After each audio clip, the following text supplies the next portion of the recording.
प्रकाश ने उसी दिन वो घर छोड़ दिया। उस घर में रहने से जोखिम था, लेकिन जब तक शादी की धूमधाम रही प्राय सारे दिन यहीं रहते थे। चंपा से कहा, एक सेठ जी के यहाँ 50 रुपये महीने का काम और मिल गया है, मगर वो रुपये मैं उन्हीं के पास जमा करता जाऊँगा।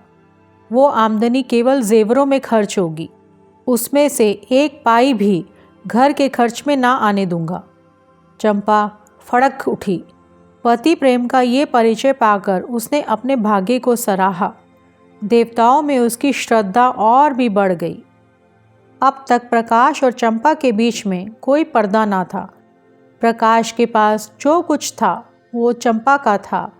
चंपा ही के पास उसके बक्से, संदूक, अलमारी की कुंजियाँ रहती थीं, मगर अब प्रकाश का एक संदूक हमेशा बंद रहता। उसकी कुंजी कहाँ है, इसका चंपा को पता नहीं। वो पूछती है, इस संदूक में क्या है, तो वो कह देते हैं कुछ नहीं। पुरानी किताबें मारी मारी फिरती थी, उठा के संदूक में बंद कर दी हैं। चंपा को संदेह का कोई कारण ना था।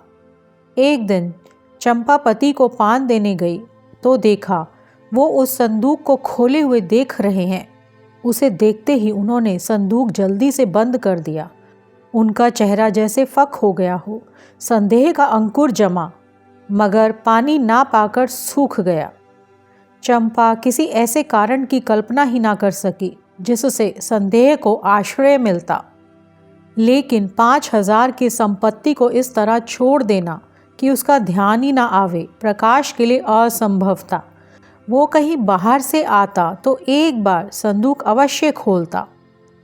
एक दिन पड़ोस में चोरी हो गई। उस दिन से प्रकाश अपने कमरे में ही सोने लगा।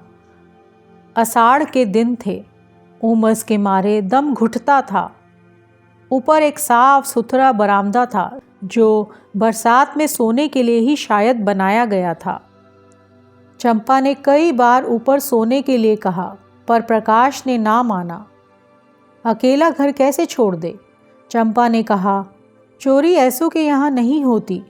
चोर घर में कुछ देख कर ही जान खतरे में डालता है। यहाँ क्या रखा है? प्रकाश ने क्रुद्ध होकर कहा, कुछ नहीं है, बर्तन भांडे तो हैं ही, गरीब के लिए अपनी हांडी ही बहुत है। एक दिन चंपा ने कमरे में झाड़ू लगाई तो संदूक को खिसका कर दूसरी तरफ रख दिया। प्रकाश ने संदूक का स्थान बदला हुआ पाया तो संशक होकर बोला, संदूक तुमने हटाया? यह पूछने की कोई बात ना थी। झाड़ू लगाते वक्त प्राय चीज़ें इधर उधर खिसक ही जाती हैं। बोली, मैं क्यों हटाने लगी? फिर किसने हटाया? मैं नहीं जानती। घर में तुम रहती हो, जानेगा कौन?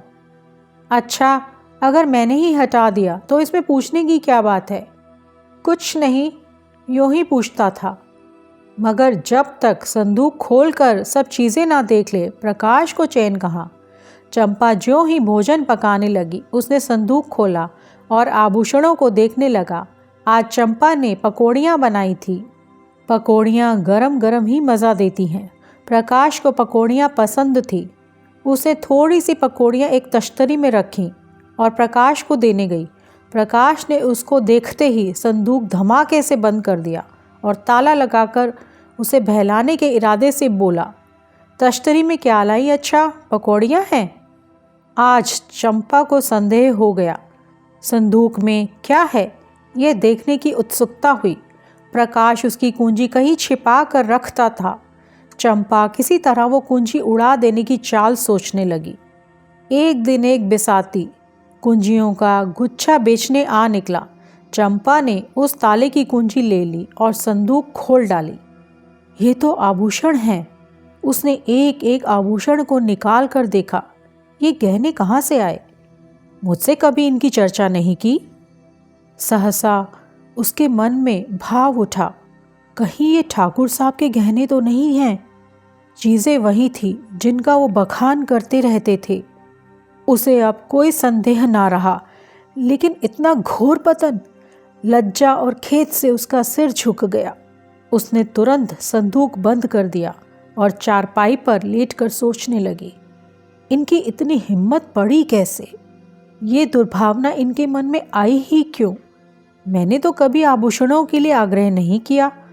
अगर आग्रह करती भी तो क्या इनका आशय ये होता कि वो चोरी करके लावें? चोरी आभूषणों के लिए? इनका मन क्यों इतना दुर्बल हो गया? उसके जी में आया इन गहनों को उठा ले और ठकुराइन के चरणों पर डाल दे। उनसे कहे, ये मत पूछिए ये गहने मेरे पास कैसे आए, आपकी चीज़ आपके पास आ गई, इसी से संतोष कर लीजिए। लेकिन परिणाम कितना भयंकर होगा। उस दिन से चंपा कुछ उदास रहने लगी। प्रकाश से उसे वो प्रेम ना रहा और ना वो सम्मान भाव। बात बात पर तकरार होती। अभाव में जो परस्पर सद्भाव था वो गायब हो गया। तब एक दूसरे से दिल की बात कहता था। भविष्य के मंसूबे बांधे जाते थे। आपस में सहानुभूति थी। अब दोनों ही दिलगीर रहते। कई कई दिनों तक आपस में एक बात भी ना होती थी। कई महीने गुजर गए। शहर के एक बैंक में असिस्टेंट मैनेजर की जगह खाली हुई। प्रकाश ने अर्थशास्त्र पढ़ा था, लेकिन शर्त ये थी कि नकद 10,000 की ज़मानत दाखिल की जाए। इतनी बड़ी रकम कहाँ से आवे? प्रकाश तड़प तड़प कर रह जाता। एक दिन ठाकुर साहब से इस विषय में बात चल पड़ी। ठाकुर साहब ने कहा, तुम क्यों नहीं दरख्वास्त भेजते? प्रकाश ने सिर झुका कर कहा, 10,000 की नकद ज़मानत मांगते हैं, मेरे पास रुपए कहाँ रखे हैं? अजी तुम दरख्वास्त तो दो। अगर सारी बातें तय हो जाएं तो ज़मानत भी दे दी जाएगी, इसकी चिंता ना करो। प्रकाश ने स्तंभित होकर कहा, आप ज़मानत दे देंगे? हाँ हाँ, ये कौन सी बड़ी बात है। प्रकाश घर चला तो बहुत रंजीदा था। उसको ये जगह अब अवश्य मिलेगी, लेकिन फिर भी वो प्रसन्न नहीं है। ठाकुर साहब की सरलता, उनका उस पर इतना अटल विश्वास उसे आहत कर रहा है। उनकी शराफत उसके कमीनेपन को कुचले डालती है। उसने घर आकर चंपा को ये खुशखबरी सुनाई। चंपा ने सुनकर मुंह फेर लिया। एक क्षण के बाद बोली, ठाकुर साहब से तुमने क्यों ज़मानत दिलवाई? प्रकाश ने चिढ़ कर कहा, फिर और किससे दिलवाता?